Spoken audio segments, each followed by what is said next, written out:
मोदी का दावा करें। आगे दौड़ जाओ।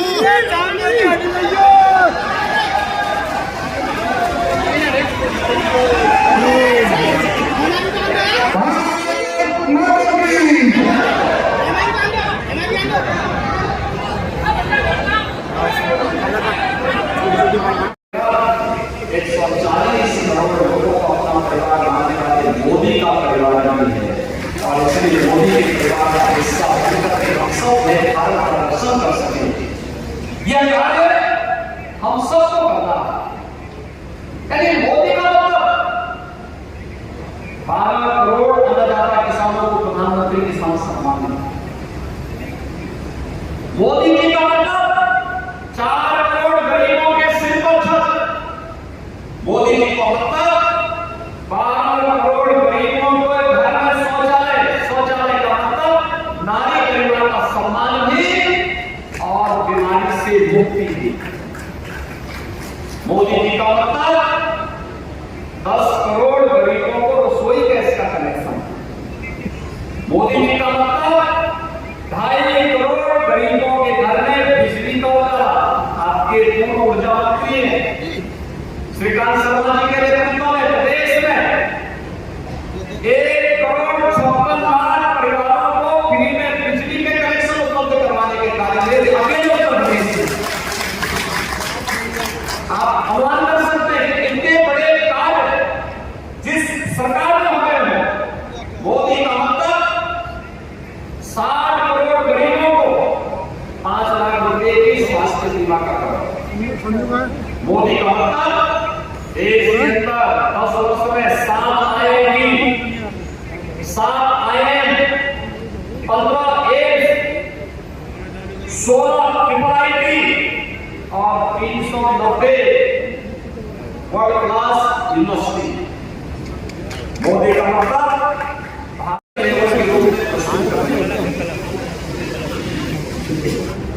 एक अद्भुत संजोग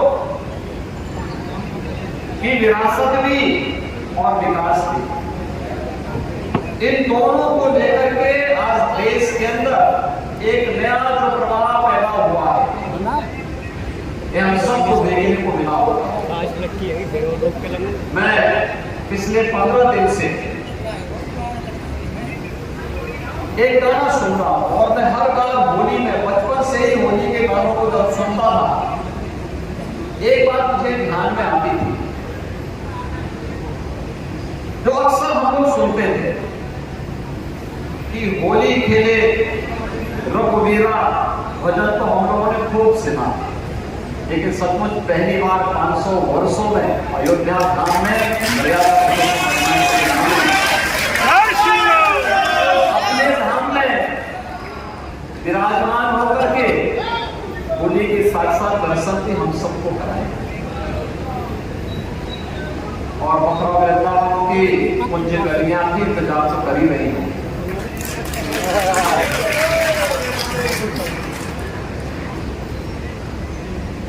ये मेरा सौभाग्य है कि मुझे बार बार जब भी अवसर मिलता यहाँ आने का अवसर प्राप्त होता है। आज जब हम होली की बात करते हैं तो दुनिया के अंदर मथुरा, वृंदावन, बरसाना, गोकुल, गोवर्धन, नंदगांव, बलदेव, यहाँ पर खेली गई होली की चर्चा पूरी दुनिया के अंदर है रंगोत्सव के रूप में। और आपको श्रद्धालु जनों की भीड़ देखते हुए बनती है। हम लोगों को लगता है जितना कुछ हो पा रहा है ये भी कम पड़ रहा है, अब इसमें और कुछ क्या होना है। एक बृहद योजना के साथ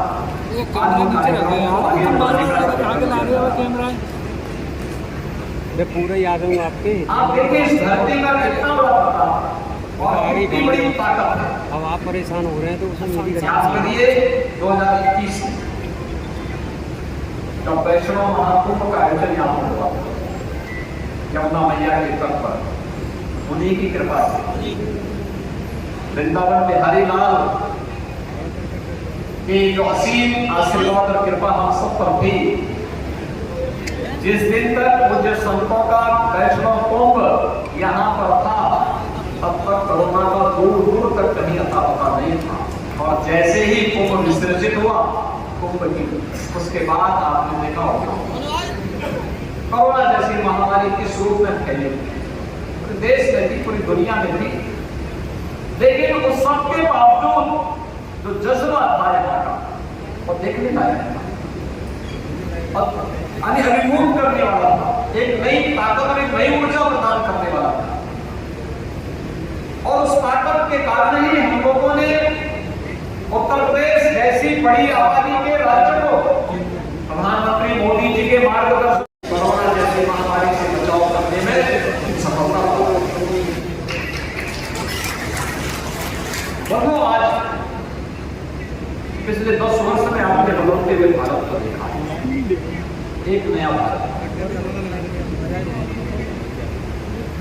एक ऐसा भारत जो दुनिया के अंदर भारत को एक नई पहचान दे रहा है। दुनिया के अंदर हमारे भारत की एक नई पहचान बनी है। लोग सम्मान के साथ भारत में देखते हैं। हमारे देश के प्रति सम्मान का मतलब 140 करोड़ भारतीय दुनिया के अंदर कहीं भी जाता है तो उसके लिए दुनिया के सामने सम्मान देने का एक भाव उसके मन में बनता है। ये भारत के लोग हर भारतवासी को सम्मान मिल रहा है। आज भारत के पासपोर्ट की कीमत बढ़ी है, किसके कारण? मोदी जी के द्वारा पिछले 10 वर्ष के अंदर प्रयास किया गया है, जो विश्वास देश के अंदर बना है। भारत ने जो कार्य किए हैं, सीमा को सुरक्षित भी किया है, इंफ्रास्ट्रक्चर के भी बड़े बड़े कार्य, रेलवे, एयरपोर्ट, मेडिकल कॉलेज, विश्वविद्यालय, नए नए संस्थाओं का निर्माण हो रहा है, नई नई चीजें आ रही हैं और गरीब कल्याणकारी योजनाओं का लाभ किस रूप में दुनिया में देखा है भारत के अंदर, बिना भेदभाव के प्रत्येक व्यक्ति को दिया है। आपने 2014 के पहले गरीब कल्याण के नाम पर देखा होगा, व्यक्ति को, जाति को, मत और मजहब को ध्यान में रखकर भी योजनाएं लाई, चेहरा देख करके, जाति और भाषा देख करके योजनाओं का लाभ किया जाता। लेकिन 14 के बाद ऐसा नहीं, 14 के बाद मोदी जी ने 14 में एक मंत्र दिया था, सबका साथ और सबका विकास का, सबका साथ और सबके विकास के जो बिना भेदभाव की योजनाओं का लाभ व्यक्ति को मिला। भारी में आएगा हर गांव, हर गरीब, हर किसान, हर नौजवान, हर महिला, हर व्यापारी इन योजनाओं से जुड़ चुका है। कोई ये नहीं कह सकता कि मैं इन योजनाओं से वंचित हूं। सुरक्षा सबको, समृद्धि सबको, लोक कल्याण का भाव सबके लिए। हमने पुष्टिकरण नहीं बल्कि मोदी जी ने हर नागरिक की संतुष्टि को आधार बनाया, किसी जाति, मत और मजहब की पुष्टिकरण को आधार नहीं बनाया। उसने भारत में नई पहचान दी। भारत आज एक नए भारत के रूप में जाने लगा, जहां युवा की आजीविका की व्यवस्था भी है, तो आम जनमानस की आस्था का सम्मान भी, जहां पे हमारी पौराणिक विरासत के संरक्षण का कार्य हो रहा है, तो विकास के साथ आम नागरिक को जोड़ने का कार्य भी हो रहा है। जहां पे प्रत्येक नागरिक को, हर बेटी को, हर व्यापारी को सुरक्षा की गारंटी भी है, तो जहां पर मतदाता किसान को, भारत के प्रतिभाशाली युवा को विकास के अभियान के साथ जोड़ने की गारंटी भी है। ये गारंटी, यही मोदी गारंटी। मित्रों, जो बिना भेदभाव के 140 करोड़ लोगों को अपना परिवार मानता है, 140 करोड़ लोग जिस व्यवस्था के साथ जुड़ करके भारतवासी होने में गौरव के लिए करते हैं। 2014 के पहले पूर्वोत्तर के राज्यों की स्थिति क्या है? कहाँ? पूर्वोत्तर के राज्य देखो इधर मेरा देखो। एकदम किस प्रकार की स्थिति थी वहां उग्रवाद चरम पर था, उग्रवाद चरम पर था। जम्मू कश्मीर की स्थिति चरम पर थी, क्या स्थिति थी? अब थोड़ा थोड़ा आगे वहां पर इतने हावी में हजारों सुरक्षा बलों के जवान उससे चोटिल होते थे, घायल होते थे। खत्म होने वाले हैं। सरकारें की कर्तव्य विमूढ़ की स्थिति में रहती थी।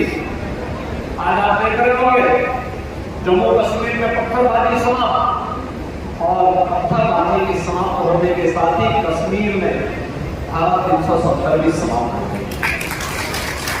आप मुझे बताइए 1952 में ये दल से कांग्रेस ने दिया जो देश में उग्रवाद का कारण बना था, लेकिन उस समस्या का समाधान दिया है मोदी जी ने, और कश्मीर से धारा 370 को सदैव के लिए समाप्त।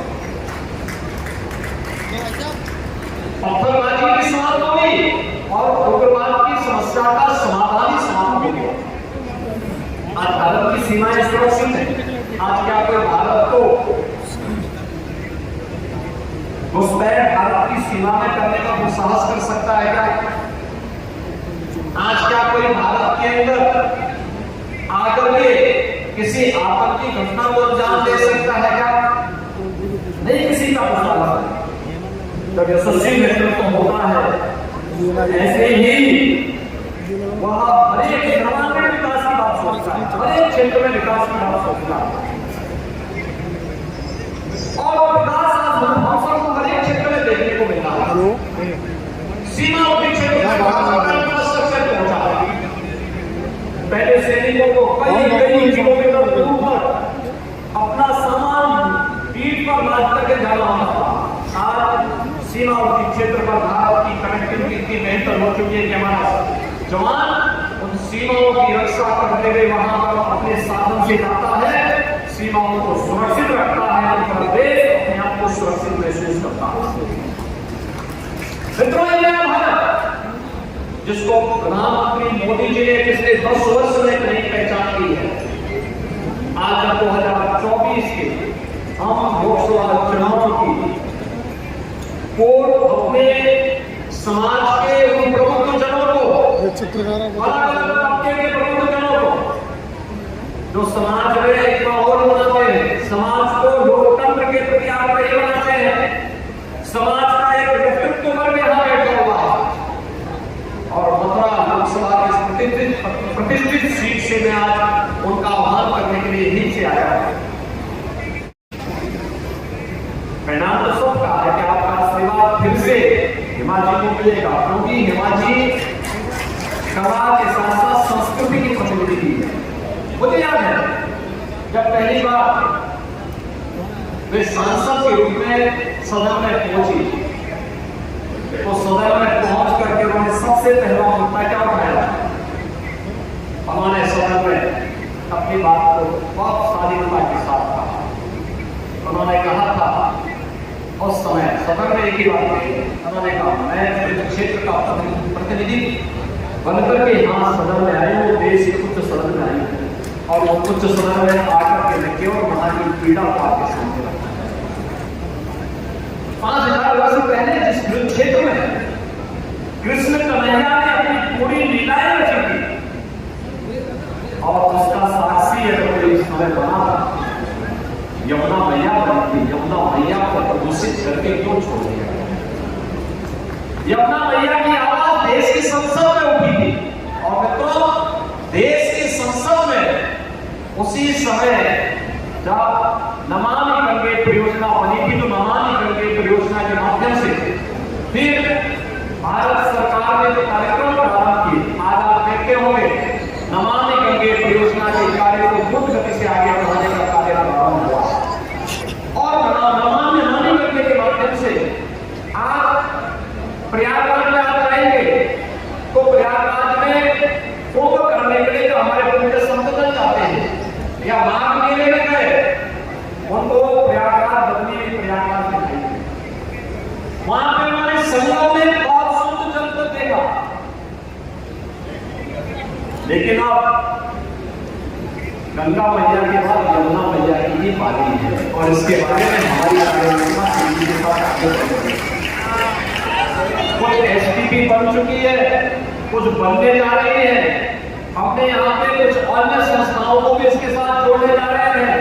और जो मोदी जी का संकल्प है, याद रखना, मोदी जी का संकल्प मोदी गारंटी के रूप में 100% होने की गारंटी ही देता है।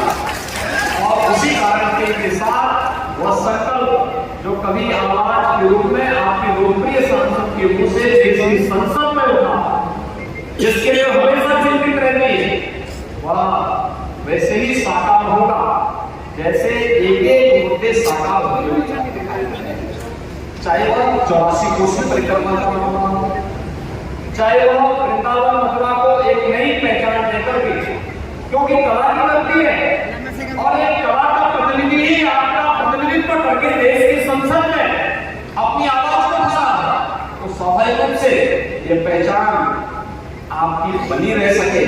और इसके लिए उन्होंने जिस प्रतिबद्धता के साथ, जिस ईमानदारी के साथ, जिस निष्ठा के साथ यहाँ की सेवा की, इतनी बड़ी कलाकार, इतनी बड़ी फिल्म जगत की कलाकार और इतना समय अपने संसदीय क्षेत्र को दे करके, वहां के मुद्दों को संसद में रख करके, विभिन्न मंत्रालयों के सामने रख करके, और मैं तो बहुत बार कहता हूं कि प्रदेश में भी आकर मुख्यमंत्री के सामने भी यहाँ की बातों को रखती है कि हमारे मथुरा वृंदावन प्रसाद की ये समस्याएं हैं, इनका समाधान होना ही है, इनका समाधान होना ही है। स्वाभिमान, मोदी का मतलब विकसित भारत, आत्मनिर्भर भारत और दुनिया को नेतृत्व देने वाला भारत। विकसित भारत तब होगा जब विकसित उत्तर प्रदेश होगा, और विकसित उत्तर प्रदेश तब होगा जब हमारा मथुरा भी विकसित होगा। और विकसित मथुरा के लिए हेमा मालिनी जैसे प्रतिनिधि चाहिए, जो आपकी आवाज को संसद में पहुंचा करके अपनी कला के माध्यम से भी, अपनी प्रतिभा के माध्यम से भी यहां को एक नई पहचान बना सके, एक पहचान उसके माध्यम से मिल सके।